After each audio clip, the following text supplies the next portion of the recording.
J'essaie naïvement de voir ce qui pourrait être mis en place pour que cette interdiction du glyphosate profite aux agriculteurs français, plutôt qu'ils la subissent. La seule façon, c'est d'arrêter d'importer des produits qui ne respectent pas nos normes sanitaires et environnementales.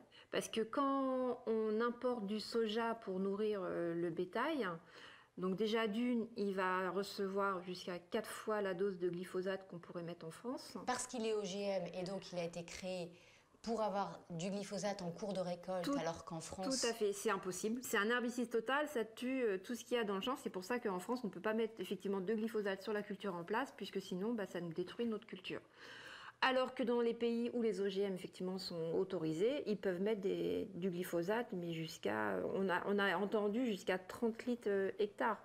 Alors qu'en France, si on tourne à 2 litres hectare, donc c'est pour montrer un petit peu la différence qu'il pourrait y avoir. Et après, il y a autre chose où je voulais réagir.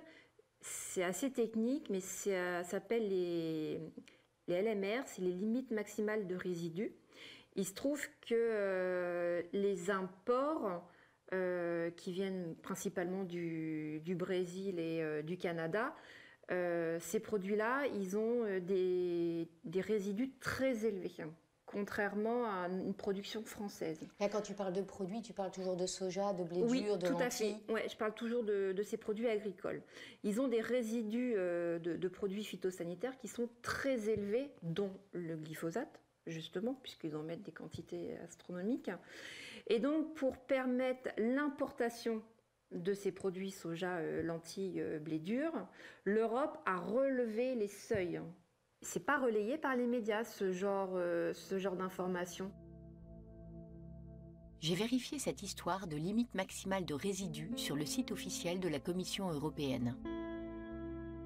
J'ai découvert qu'on autorisait jusqu'à 200 fois plus de résidus de glyphosate dans les produits agricoles qui viennent de pays où on peut le pulvériser directement sur les cultures, ce qui est interdit en France. Cette concurrence déloyale est intenable pour les agriculteurs. Et moi aussi, ça me met en colère. Parce que ces produits, je les achète tous les jours sans le savoir. Maintenant, je ne regarde plus les emballages de la même façon.